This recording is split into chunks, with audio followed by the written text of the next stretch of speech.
Olá e bem-vindo a este vídeo no qual vamos falar sobre a violação repetida e cada vez mais grave do nosso espaço aéreo. Nas últimas semanas, um míssil de baixo custo Gerbera caiu em um campo de treinamento militar na Lituânia. Depois, mais de 20 drones que entraram no espaço aéreo polonês. Por fim, 3 caças MiG-31 com mísseis RR violaram o espaço aéreo da Estônia por 12 minutos. Nessa semana, nota-se que a postura russa está mais agressiva. Para entender nossa resposta a esses atos, é preciso analisar como diferentes países reagiram aos russos no passado. Nas mesmas situações, com, em alguns casos, uma atitude firme e, em outros, uma certa permissividade que nos colocou na situação atual. Proponho começarmos com uma breve retrospectiva. Para mim, 2013 marca quando a Rússia começou a testar nossos limites. Em outubro, documentos vazados do exército russo revelaram que, na verdade, eles treinavam para bombardear países da Europa Ocidental com suas marinhas a partir do Atlântico, sem precisar sobrevoar todo o leste até a França. Esses treinamentos se iniciaram em 2013, inclusive com vetores nucleares. No mesmo ano, em 2013, eles também realizaram uma ação ofensiva contra a Suécia, na qual havia 2 Tupolev 22, que são bombardeiros estratégicos escoltados por 4 caças que foram posicionados para atacar 2 bases aéreas ao sul de Estocolmo e a ilha de Gotland, que controla o acesso ao Mar Báltico. Esses 6 aparelhos, eles penetraram no espaço aéreo da Suécia, e a Suécia, que obviamente, pela sua doutrina, deveria ter decolado caças, ou pelo menos se defendido de alguma forma, não fez absolutamente nada. Para a Rússia, isso é um sinal inicial. Nós não temos coragem nem meios de tentar simplesmente impedi-los de violar nosso espaço aéreo e de treinar lançamentos de bombas atômicas sobre nosso território. Só discursos, a Rússia recomeça. Um Tupolev 134 entrou na Estônia no mesmo ano, e apesar da violação do espaço aéreo, não houve reação. E então, a partir desse momento, a Rússia vai se tornar cada vez mais agressiva. Em 2014, houve 2 Sukhoi 24 na Suécia e um Ilyushin 20 na Estônia. Novo ataque simulado à Suécia, com 2 Sukhoi 24 e 4 Sukhoi 27. Em 2015, um Tupolev 22 entra na Suécia e a Rússia tenta repetir com outro Tupolev 22. Alguns meses depois, ele é interceptado, enquanto o avião adotava um perfil de ataque pouco antes de entrar no espaço aéreo. Em 2015, em outra área, algumas coisas começam a acontecer. No dia 3 de outubro, um avião russo Sukhoi 30 viola o espaço aéreo da Turquia. Os turcos tentam decolar seus caças, mas não conseguem interceptá-lo a tempo. Eles dirão, se acontecer de novo com seu avião, vamos derrubar. O que os russos fazem? Eles tentam de novo um mês depois. E no dia 24 de novembro, um Sukhoi 24 é abatido por um F-16 turco. O avião entrou no espaço aéreo por 8 segundos e foi abatido 12 segundos depois, tempo que o míssil levou para alcançá-lo. Os turcos não brincam em serviço, então o que isso significa? Que os turcos se fazem respeitar? Qual foi a consequência para a Turquia? 0. Só que nunca mais houve sobrevoo do espaço aéreo deles. Enquanto isso persiste e até acelera na Europa. Em 2016, um Sukhoi 27 russo entrou na Finlândia e outro na Estônia no mesmo dia.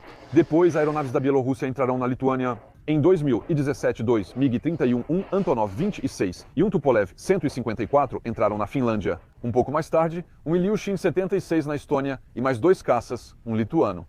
Em 2018, houve 3 violações por 4 aviões sobre a Estônia e um ataque simulado a um radar norueguês por 11 aviões russos. Ainda assim, não entraram no espaço aéreo norueguês. Em 2019, outra aeronave russa entrou na Finlândia. Em 2020, um Sukhoi 27 entrou na Dinamarca. Em 2021, 2 Sukhoi 24 na Finlândia, assim como 2 Sukhoi 35 na Estônia. Então, estamos diante de uma situação que está aumentando. E isso é antes da guerra de alta intensidade. Eles começaram antes de 2014, antes da guerra da Crimeia, e aceleraram com a invasão da Ucrânia. Já que há mais de 50 casos de violações que são identificados pelos bancos de dados mundiais. Falo só das violações, não das interceptações, nem das vezes em que eles se aproximam e precisamos agir. Não, são realmente violações deliberadas dos espaços aéreos dos países da Europa e da OTAN. Isso vai chegar a picos de gravidade. Por exemplo, quando um Sukhoi 27 entra no espaço aéreo da Suécia. Segure-se, debaixo das asas podem haver bombas atômicas, pois de fora não é possível ver. Não dá para saber se era bomba de treinamento ou real. Mesmo assim, a Suécia foi violada em 2022 por um avião com bombas atômicas sob as asas. Eu não sei se você percebe a gravidade dessa situação, e nós fizemos de tudo para não vê-los. Mas, de qualquer forma, a intensidade e o número só vem aumentando nas últimas semanas. exceto, obviamente, na Turquia, que colocou um grande freio. Então, ao lado da Turquia, aliás, podemos olhar outro caso, que é o Azerbaijão, quando o Azerbaijão, por engano, abateu um helicóptero russo que estava sobre a Armênia, ou seja, atingiram um helicóptero do outro lado, supostamente usado para manutenção da paz. Eles o abateram, pediram desculpas como os turcos e ficou por isso mesmo. E, aliás, em 2023, quando o Azerbaijão invadiu o Alto Karabakh e uma parte da Armênia, qual foi a posição das forças? Tropas russas que estavam no local e que eram responsáveis pela manutenção da paz. Zero. Eles se retiraram, foram bombardeados em sua base e não disseram nada. Porque quando eles estão diante de uma força que afirma sua vontade, bem, os russos é que recuam. Isso pode ser visto na Turquia e no Azerbaijão. Já os russos, ao contrário, têm se permitido cada vez mais. Nem nos espaços aéreos russos. Ou seja, obviamente, se qualquer aparelho, drone, avião, caça, entrasse ilegalmente no espaço aéreo russo, eles seriam abatidos num piscar de olhos. Isso seria normal e legítimo. Não haveria guerra nem ataques, pois apenas aplicaram a lei local. Enquanto, ao contrário, os russos, eles sempre vão além na provocação, por exemplo, disparando tiros de advertência contra helicópteros alemães sobre o Mar Báltico, ou com um caça atirando em um reconhecimento, um 335 britânico no Mar Negro. Felizmente, o míssil falhou, de acordo com a mídia russa. Você acredita que eles lançaram um míssil em um avião tripulado sem ameaça, já que não havia míssil sob as asas? Também há as destruições intencionais desses drones. Falou-se muito sobre isso, colidindo intencionalmente com esse drone para evitar atirar nele, mas mesmo assim, eles o destruíram. Eles tentaram o mesmo com um drone francês de grande porte no Mediterrâneo. Também podemos falar da iluminação por radar dos nossos aviões, por exemplo, esse Atlantic 2 que estava no Báltico, e lá a iluminação por radar. Isso é o passo final antes de lançar um míssil, como um atirador de elite apontando um ponto vermelho na testa dele. O radar não está mais apenas em modo de vigilância, não está mais só observando, ele está travado, estamos travados no radar.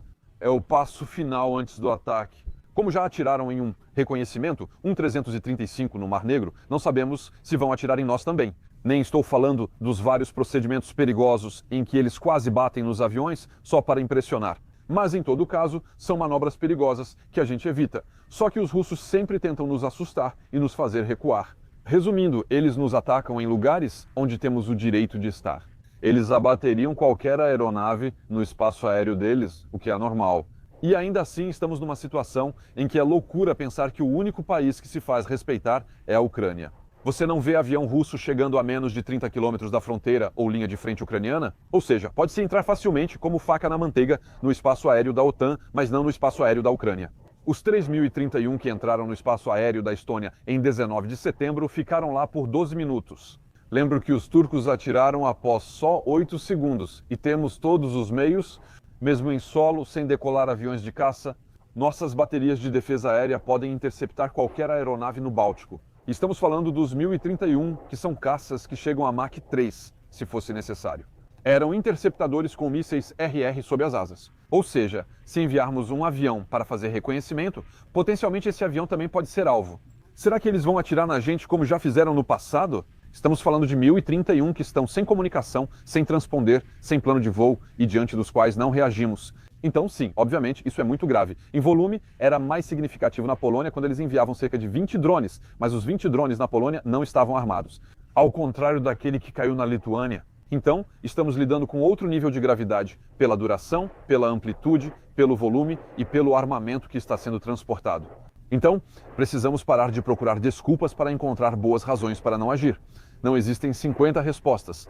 E os políticos precisam simplesmente ter hoje uma linguagem que seja clara e firme.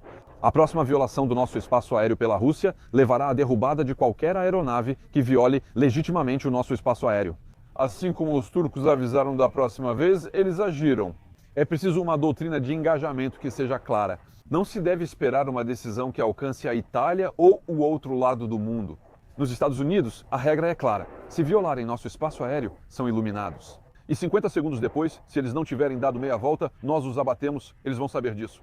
Eles não podem negar que foram avisados, que fomos flexíveis ao deixá-los ir tão longe. Já sei que a resposta política será colocar mais recursos. Você pode ter 50 caças nos Bálticos, mas sem permissão para atirar. Não adianta. O único papel deles é vir ver que os russos estão lá e constatar o que eles têm sob as asas, obviamente. Isso não tem absolutamente nenhum impacto. E então, enquanto a gente se limitar a isso, ficar indignado, fazer grandes discursos, os russos vão avançar ainda mais. Como eles fazem desde o início e como vem aumentando a tensão há 12 anos, o problema é que eles conseguem fazer parecer que são fortes, que nós não somos capazes de nos defender. Talvez não venceríamos uma guerra aérea contra a Rússia, mesmo sendo muito mais fortes militarmente. Com Rafales, F-30 e 5 Gripen e Eurofighters, temos clara superioridade sobre a aviação russa. Obviamente não haveria confronto, pois os esmagaríamos. Eles nem conseguem dominar o espaço aéreo ucraniano, então o problema é que a tomada de decisão é feita por políticos e basicamente é uma tomada de risco. A percepção do risco varia muito conforme a pessoa com quem se fala. Em um ambiente militar ou geopolítico, obviamente, a tomada de risco é um fator que pode levar a sucessos. Então a gente assume riscos e isso evita um status quo que faz com que tudo piore. Os políticos, por outro lado, são o contrário. Eles são treinados. O processo mental é preciso evitar o risco, o que implica recurso constante. E é por isso que o único político que diz exatamente o que deve ser feito. Por isso, você concorda com todos os militares com quem conversa? Nos estados maiores, nos estúdios de televisão, em todo lugar, todos dizem: é preciso agir, é preciso ser firme, é preciso abater os aviões que invadem nosso espaço aéreo. Só o presidente tcheco, ex-chefe do Estado-Maior do Exército, está alinhado com esse discurso, que é o da firmeza, que é o único que vai funcionar, então não há solução. Enquanto não houver firmeza e uma doutrina clara conhecida pelos russos antes de violarem nosso espaço aéreo, mais uma vez eles talvez entrem em contato mais uma vez. Será última, pois não vão escalar mais. Já escalaram muito, se colocarmos um freio. Será aí que vamos conseguir uma redução dessa tensão, uma redução dessas incursões e, obviamente, vamos evitar outras escaladas que podem nos levar à guerra em 3 ou 4 anos, por exemplo, com os Países Baixos, como já expliquei em um vídeo anterior, cujo link estou deixando nos comentários deste vídeo. É preciso coragem política e que, basicamente, a conscientização dessa gravidade seja a mesma que existe entre os militares em todos os países europeus hoje. Espero que tenham gostado do vídeo. Desculpem pelo enquadramento, foi meio improvisado, por falta de tempo. Espero que não haja muitas ilustrações também. Vocês vão me perdoar por isso. E eu digo até muito em breve para novas análises. Até muito em breve para novas análises.